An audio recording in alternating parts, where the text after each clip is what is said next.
यो WhatsApp guys के सब लोग स्वागत है आप सभी का द परमैंस के 15th एपिसोड में।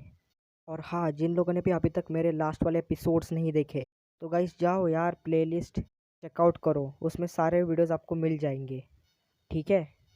और हाँ गाइस, जिन लोगों ने भी अभी तक सब्सक्राइब नहीं किया है चैनल को, जल्दी से जल्दी जाके सब्सक्राइब भी कर दो, क्योंकि आपको इस चैनल पर ऐसे ही अमेजिंग कंटेंट मिलता रहेगा, ठीक है।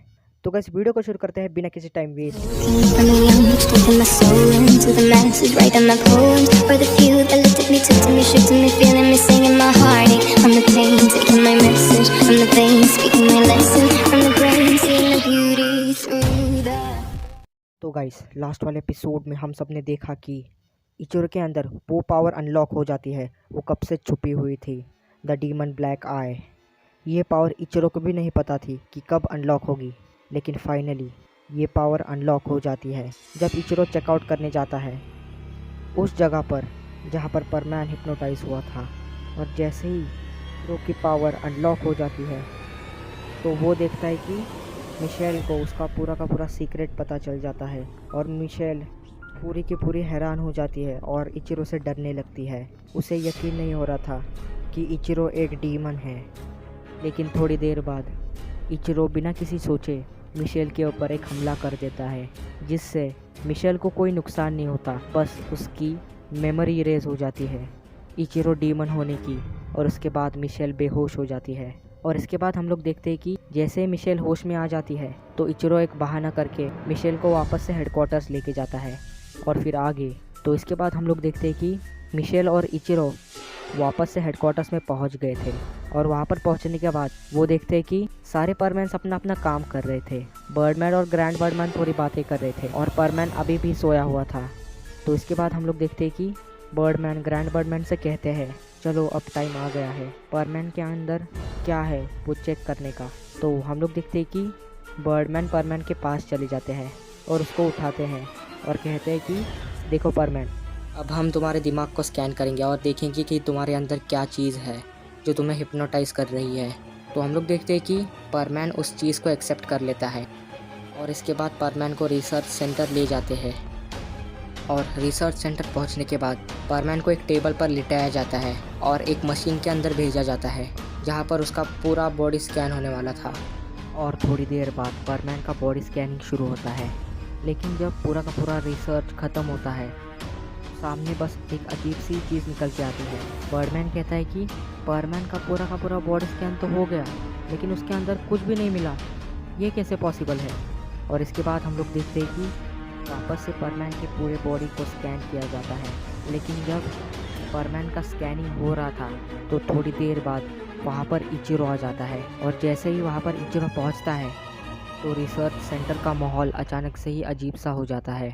और हम लोग देखते हैं कि सिस्टम में एक खराबी आ जाती है, पूरा का पूरा सिस्टम शट डाउन होने लग जाता है। थोड़े कंप्यूटर्स ब्लास्ट हो जाते हैं और थोड़ी देर बाद सारे कंप्यूटर्स में से काला धुआं निकलना शुरू हो जाता है।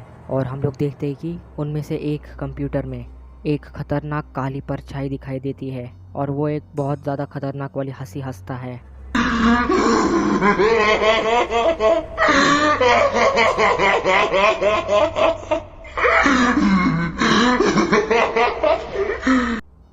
तो तभी बर्डमैन कहते हैं कि ये सब कुछ क्या हो रहा है, जल्दी से जल्दी सिस्टम को ऑफ कर दो, नहीं तो यहाँ पर बहुत बड़ा ब्लास्ट हो जाएगा। तो तभी बर्डमैन की नज़र उस कंप्यूटर पर पड़ती है जहाँ पर वो देखता है कि एक काली परछाई है और वो बात कर रही है। और तभी बर्डमैन कहता है कि तुम कौन हो। तो तभी वो परछाई कहते हैं कि मैं वही हूँ जिसने परमैन को हिप्नोटाइज किया और कंट्रोल भी किया। मैं एक दिन इसी बच्चे का रूप लेके वर्ल्ड प्लान को खत्म कर दूंगा। तो तभी बर्डमैन कहता है कि अच्छा, तो ये वही डीमन है जिसने परमैन को कंट्रोल किया था। तुम कौन हो और तुम परमैन के बॉडी में क्या कर रहे हो, कैसे आए तुम परमैन के बॉडी में, बताओ मुझे। तो तभी वो डीमन कहता है कि मैं उस लॉकेट की वजह से और एक बूढ़े आदमी की वजह से इसके बॉडी में सील हो गया, लेकिन मैं इसका पूरा का पूरा फायदा उठाऊंगा और पूरी दुनिया को खत्म कर दूंगा। और हाँ, तुम पूछ रहे थे कि मैं कौन हूँ। मैं हूँ द 7th डीमन सेज और मुझे कोई नहीं रोक सकता इस दुनिया को खत्म करने से। और थोड़ी देर बाद रिसर्च सेंटर का सिस्टम वापस से ठीक हो जाता है और सारे के सारे हैरान हो गए थे क्योंकि परमैन के अंदर एक खतरनाक डीमन है जो अभी कुछ भी कर सकता है। तो इसके बाद हम लोग देखते हैं कि परमैन बेहोश हुआ था और बर्डमैन उसको उठाता है, और जैसे ही परमैन उठ जाता है तो वो देखता है कि सारे परमैन्स उसको डर की आंखों से देख रहे थे और सबको पता चल गया था कि परमैन के अंदर एक डीमन मौजूद है। सारे परमैन्स ने उस खतरनाक सीन को देख लिया था।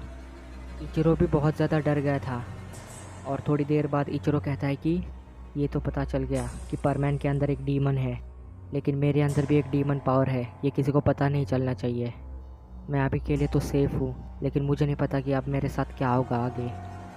तो इसके बाद हम लोग देखते हैं कि परमैन को कुछ अजीब लग रहा था, क्योंकि सारे परमैन्स उसको डर की आंखों से देख रहे थे, और पृथ्वी पर भी सारे लोग परमैन को पसंद कर रहे थे और मित्सुओ को नहीं।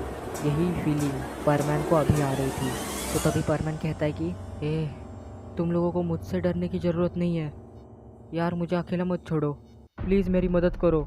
जैसे ही परमैन सारे परमैन्स के पास बढ़ रहा था तो सारे परमैन्स उससे दूर हो रहे थे, और परमैन को बहुत ज़्यादा बुरा लग रहा था। तो परमैन जल्दी से अपना सूट पहन लेता है और हेडक्वार्टर्स के बाहर निकल जाता है, और उड़ते उड़ते बर्ड सिटी से भी बाहर चले जाता है। तो तभी बर्डमैन कहता है कि ये तुम लोगों ने क्या किया, तुम लोगों को परमैन का हौसला बढ़ाना चाहिए था। अब ये कहा गया उसको ढूंढो जल्दी से। तो हम लोग देखते हैं कि सारे परमैन जल्दी से जल्दी परमैन को ढूंढने लग जाते हैं। तो इसके बाद हम लोग देखते हैं कि परमैन उड़ते उड़ते एक गांव में पहुंच जाता है, और वहां पर पहुंचने के बाद परमैन देखता है कि उस गांव में बहुत सारे बुरे लोग थे जो कि लोगों के पैसे लूट रहे थे। तो तभी परमैन कहता है कि ये तो पूरा का पूरा पृथ्वी जैसा है, लेकिन छोड़ो, ये वक्त अभी सोचने का नहीं है, उनको मज़ा चखाने का है। तो हम लोग देखते हैं कि परमैन जैसे उनको मारने वाला होता है तो तभी अचानक से वहाँ पर एक आदमी आ जाता है और उनको धूल चटा देता है, और कहता है कि तुम लोगों को शर्म नहीं आती, गरीब लोगों को लूट रहे हो। तो तभी उनमें से एक आदमी कहता है कि तुम कौन हो।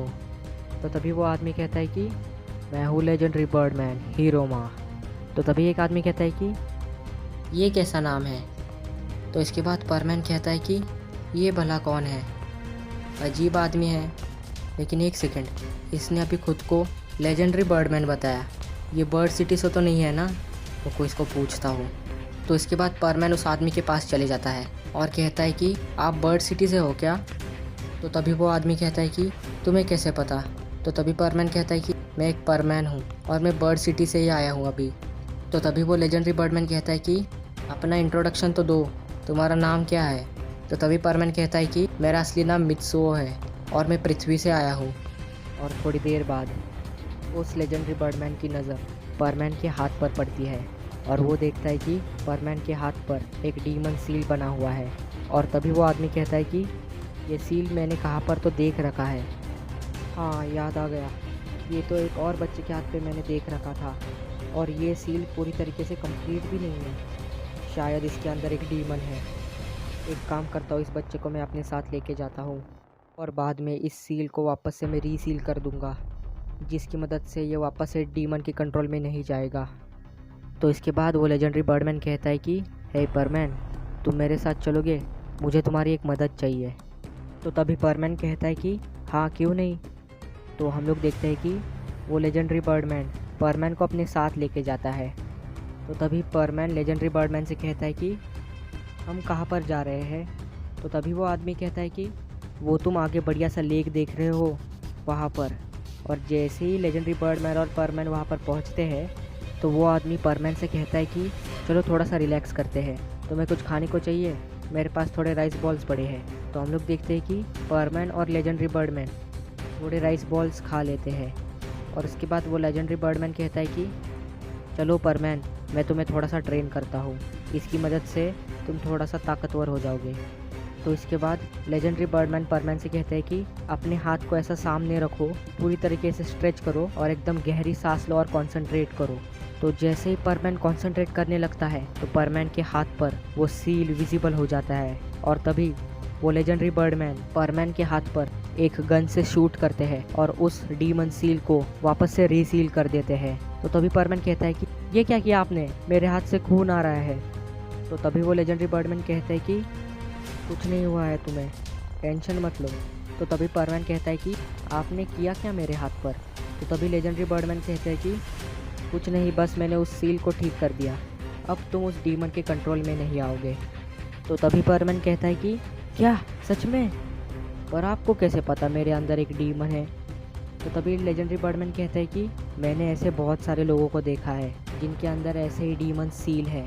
ऐसे टोटल 7 लोग हैं और तुम्हारे अंदर जो डीमन है वो एकदम खतरनाक वाला डीमन है, सबसे पावरफुल है, जिसको सारे लोग 7th डीमन सेज के नाम से जानते हैं। पर तुम टेंशन मत लो, तुम अब उस डीमन के कंट्रोल में नहीं आओगे।